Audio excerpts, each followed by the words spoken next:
Hi guys, welcome to our channel mister Sisindri. Big boss season 8లో ఏం జరిగినా కూడా సంచలనమే అవుతుంది.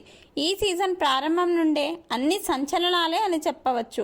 అయితే ఇప్పటికే బిగ్ బాస్ సీజన్ 8 మూడో వారం ముగింపుకు చేరుకోవడంతో బిగ్ బాస్ స్టేజ్ మీదకి అద్దిరిపోయే లుక్లో ఎంట్రీ ఇచ్చిన కింగ్ అక్కినేని నాగార్జున ఫుల్ సీరియస్గా హౌస్లో ఉన్న కంటెస్టెంట్స్తో మాట్లాడాడు. నాగార్జున గతంలో ఎన్నడూ కూడా ఈ లెవెల్లో సీరియస్గా మాట్లాడలేదు. దీనికి ప్రధాన కారణం ఏమిటి అంటే బిగ్ బాస్ హౌస్లో కంటెస్టెంట్స్ రెచ్చిపోవడమే. టాస్క్ ఆడమని బిగ్ బాస్ చెప్తే కంటెస్టెంట్స్ మాత్రం ఇష్టం వచ్చినట్టు రెచ్చిపోతున్నారు.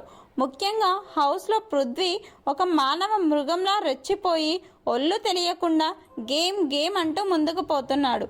దీనితో ఈరోజు శనివారం కావడంతో బిగ్ బాస్ స్టేజ్ మీదకి వచ్చిన హోస్ట్ నాగార్జున హౌస్లో ఉన్న పృథ్వీతో మాట్లాడుతూ, నువ్వు ఆడిన ఆటపై నీకు ఏమనిపిస్తుంది అని అడిగితే సూపర్గా ఆడాను అని అనిపిస్తుంది అంటూ చెప్పడంతో, ఏంటి సూపర్ గేమ్, నువ్వు అసలు గేమ్ ఆడితే కదా ఏదో కుస్తీ పట్టినట్టు ఒక్కొక్కరిని లాగి పక్కకు పడేస్తున్నావు, ఈడ్చి పడేస్తున్నావు, మనుషులు అనుకున్నావా లేక బొమ్మలు అనుకున్నావా పృథ్వీ అంటూ నీలాంటి వారు బిగ్ బాస్ హౌస్కి చాలా ప్రమాదకరం అని చెప్తూ రెడ్ కార్డ్ ఇచ్చాడు నాగార్జున.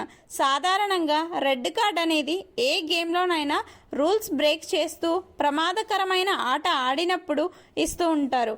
బిగ్ బాస్ హౌస్లో కూడా పృథ్వీ ప్రమాదకరమైన ఆట ఆడుతుండడంతో పృథ్వీ ఆటతో మిగిలిన కంటెస్టెంట్స్కి ప్రమాదమని భావించి రెడ్ కార్డ్ ఇస్తున్నట్టు నాగార్జున చెప్పాడు. దీనితో రెడ్ కార్డ్ ద్వారా పృథ్వీని హౌస్ నుండి బయటికి పంపించేశాడు. అయితే పృథ్వీ మాత్రం, అది నా నేచర్ సార్, నేను ఎవరిని కావాలని హర్ట్ చేయలేదు, అది గేమ్లో భాగంగానే జరిగింది అని చెప్పినా కూడా నాగార్జున పృథ్వీ మాటల్ని పట్టించుకోలేదు. పృథ్వీకి హోస్ట్ నాగార్జున రెడ్ కార్డ్ ఇవ్వడంపై మీ అభిప్రాయాన్ని కమెంట్స్ రూపంలో తెలపండి. Please subscribe our channel mister సిసింద్రి.